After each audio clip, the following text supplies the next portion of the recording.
up everyone, welcome back to another episode of the Filmmaking and Cinematography Podcast.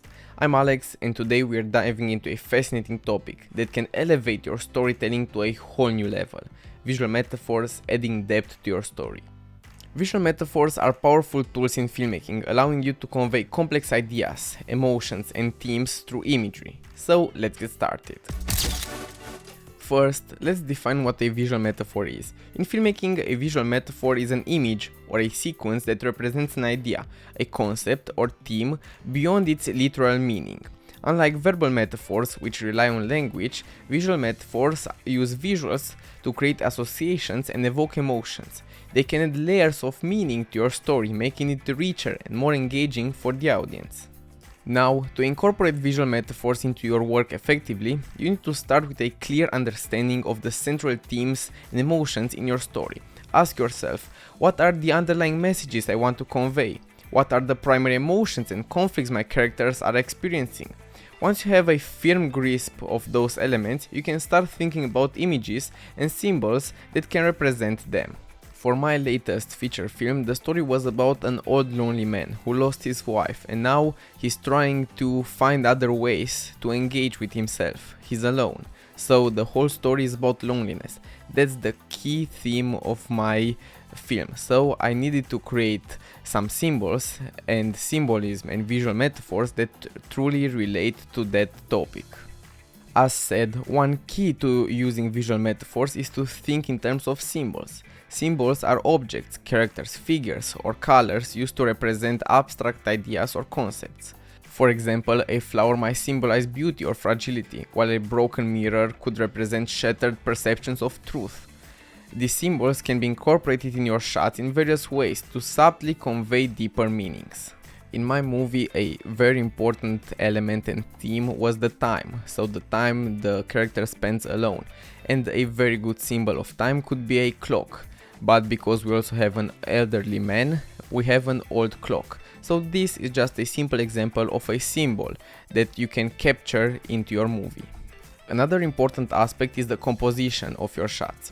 How you frame your subject can gently influence the metaphorical meaning of your visuals. For instance, placing a character in the center of the frame surrounded by empty space can symbolize isolation or focus. Similarly, using reflections in mirrors or water can suggest duality or internal conflict.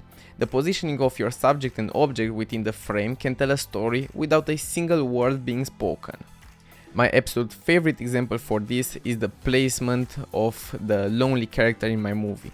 We have a perfect symmetric shot showing a dinner table, but the only thing that disturbs this symmetrical shot is the character who sits alone. He disturbs the normality of that shot, showing that he is alone.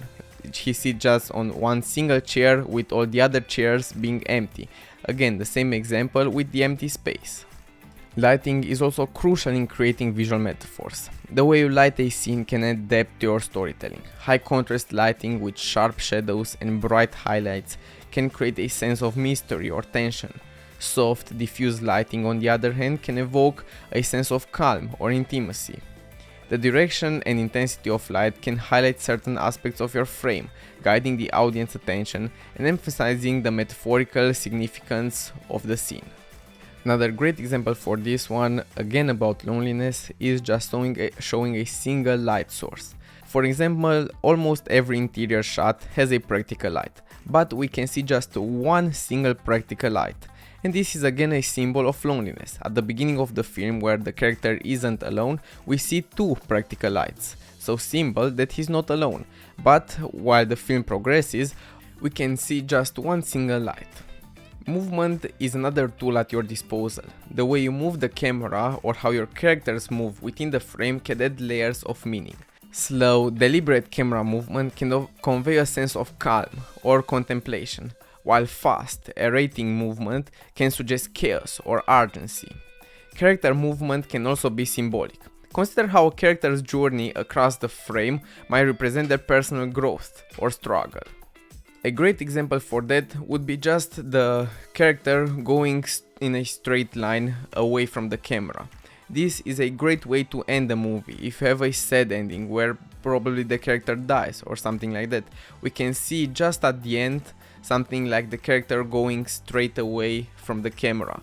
We see that the character is getting away from the audience, so his journey continues without the audience knowing, giving also a bit of mystery of what will happen later. Editing plays also a very important role in reinforcing visual metaphors. How you transition between scenes, the pace of your cut, and the placement of images can all enhance the metaphorical content of your film. Smooth transitions might suggest harmony or a seamless passage of time, while abrupt cuts can indicate conflict or a sudden change. The order in which you present your shots can create powerful associations in the audience's mind. Music and sound design also contribute to the metaphorical depth of your story. The choice of music can underscore the emotions conveyed by your visual metaphors. For instance, a melancholic music can enhance the feeling of some sorrow, dark, cold visuals. Sound effects can also be metaphorical. Consider how the sound of a heartbeat might be used to represent anxiety or excitement. The key is not only to sound design everything that you see in the frame. For example, if the character grabs a cup of coffee, we should hear that. But you can also use the sound effects to emphasize certain symbols. For example, if we see a clock in the background, we can hear the ticking noise of the clock, emphasizing of the idea of time, if that's the theme of your movie. But the most important part is when creating visual metaphors, subtlety is key. You want to avoid being too on the nose with your symbolism.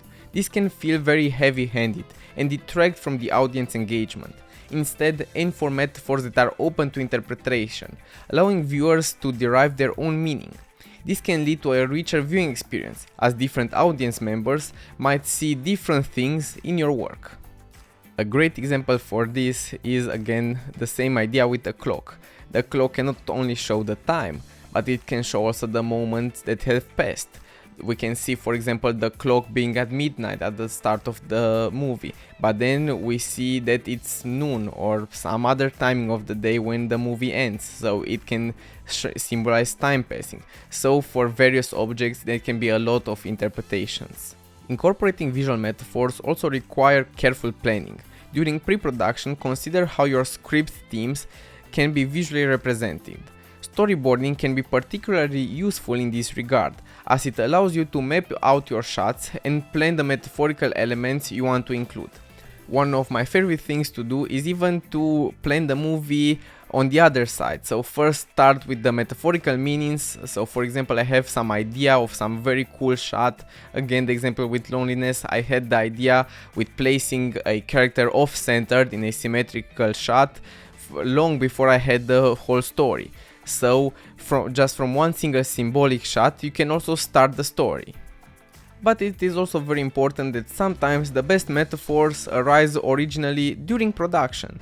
Be open to discover new symbolic elements in your environment or in the performance of your actors. Stay flexible and willingly to adopt your vision to incorporate these unexpected but powerful metaphors.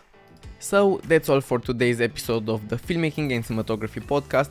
I really hope you found these insights into visual metaphors helpful and inspiring. If you enjoyed this episode, please follow and leave a comment down below. Thanks for tuning in, and as always, keep experimenting and stay creative. See you next time.